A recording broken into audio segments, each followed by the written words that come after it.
welcome again, ladies and gentlemen, to this special bespoke symposium of the Athens Democracy Forum, which we convene with the New York Times. We have a very important topic today on combating racism and hate speech.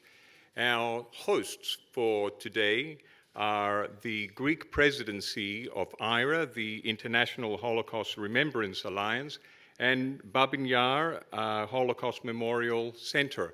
It's one of those very happy coincidences. Stars are aligning, and the presidency of IRA is here in Greece. And when Babyn approached us, we thought, perfect, we have to do this at the Athens Democracy Forum. So thank you very much, Babyn and IRA, for your support. We have an excellent panel lined up shortly that will be moderated by Daniel Holken on behalf of the Council of Europe. Daniel is the Director of Communications and spokesperson for the Council of Europe. But importantly for this session, he is the special representative of the Secretary General on matters of anti-Semitic and anti-Muslim hatred and hate crimes. So no better person to be moderating this. Before the panel, however, we have a special welcome speech by the Minister for Foreign Affairs of Greece, Mr. Nikos Dendias. We're delighted that you are with us. So he will come and speak to us. Then we will hear from Natan Sharansky, the chief of Babyn, and Mr. Dendias, Minister, I invite you to open the session.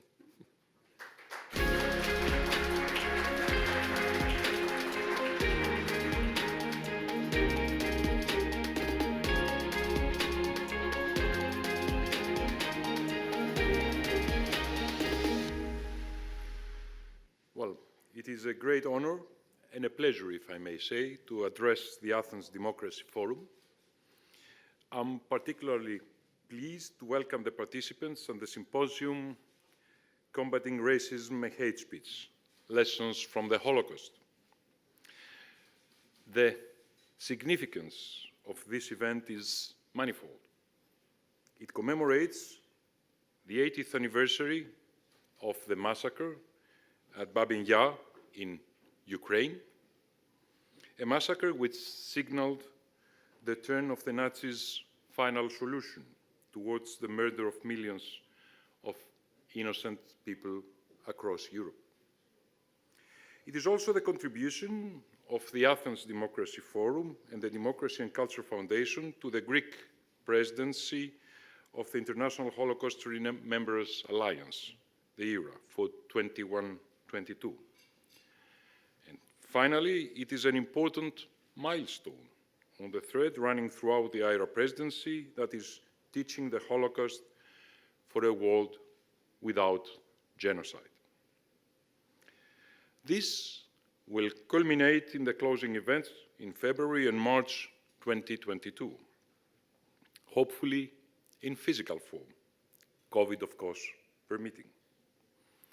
COVID, in a way, is the elephant in the room, not only because it has played havoc with almost every international event during 2020 and 2021, but also because it reminded us how even the most advanced and sophisticated societies can fall prey to misinformation, hate speech, conspiracy theories. We have felt it in our bones that our societies might be vulnerable to such evils, even before COVID. We have now witnessed this firsthand. This is therefore what makes such events important. They allow us to take stock of facts and data and measure them against the effectiveness of the policies we have implemented. It is also a way to warn the various promoters of hate, racism, and strife that we have not lowered our guard. We have not lowered our defenses. Our defenses are strong. They are on the alert. In this context, we have built over the years dedicated international organizations such as IRA, an in-depth investigation of what happened in the dark years of Nazism, a huge body of social studies on the Holocaust. Not only on the victims or the perpetrators, Hitler's willing executioners, as Daniel Goldhagen rightly branded them, but also on our societies as a whole.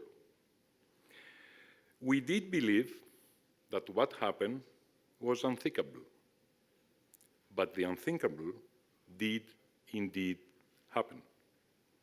This is the reason why we can never say our work is done.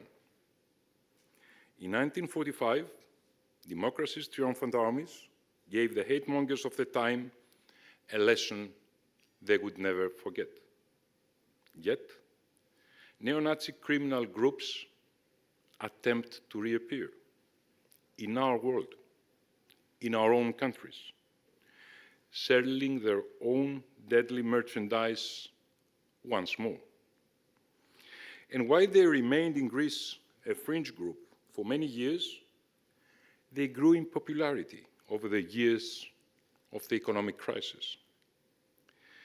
The response, as you are aware, and my personal commitment was firm.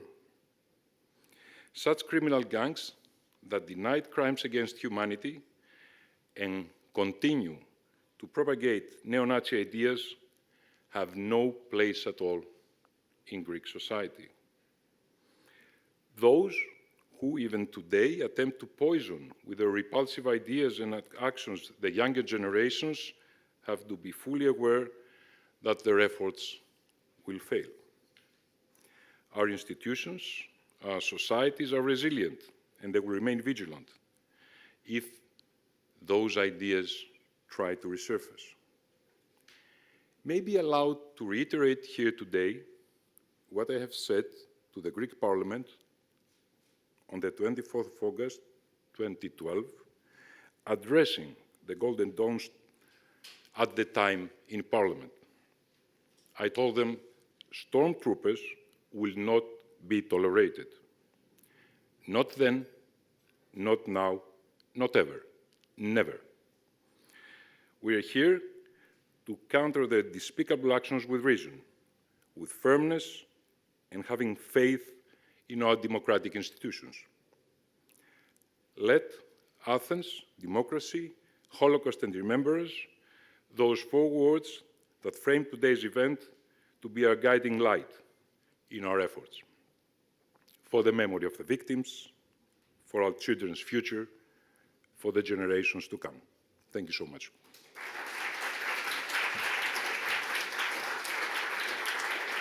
Ladies and gentlemen, today is a very special and important day in the history of Jews of the former Soviet Union, in the history of Holocaust. On the 30th of September, 80 years ago, 33,000 Jews were citizens of Kiev, were taken from their homes, brought to the near suburbs, stripped and killed. The biggest massive grave of Holocaust is Babyn Yar. More than 100,000 people are killed there. Babyn Yar is the symbol of the Holocaust by bullets, but it's also the symbol of another crime, of the crime of Soviet regime, which did everything to erase from our memory the Holocaust, the killing of Jews of Ukraine, of Belarus, of Russia by bullets in the Soviet Union. I grew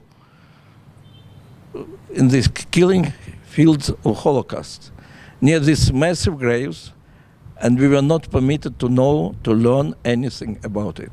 And it was clear that the anti-Semitic policy of the Soviet Union is closely connected with the efforts to raise memory about Holocaust. It was clear then, it's clear today.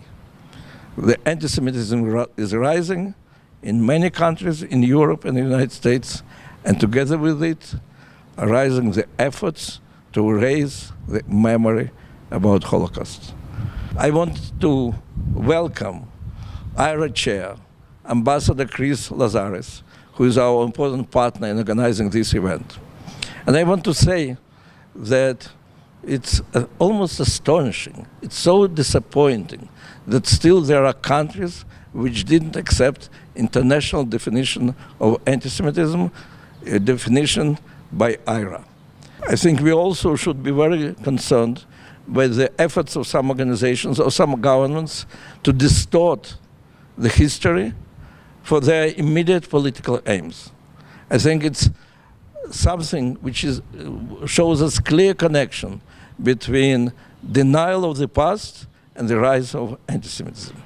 I want to welcome and to express our deep appreciation to the President of independent and democratic Ukraine, Vladimir Zelensky, who is taking very serious steps to make sure that the memory of Babyn Yar will not only be forgotten, but that Babyn Yar will become the center of the museum, the center of the study, the center of the learning about the Holocaust by bullets. Holocaust which took 1.5 million Jews of Ukraine and 2.5 million Jews of Europe. I hope that today's discussion will help us to mobilize more and more people to fight this very dangerous enemy, anti-Semitism. Dangerous for Jews, but dangerous for the freedom in all the world.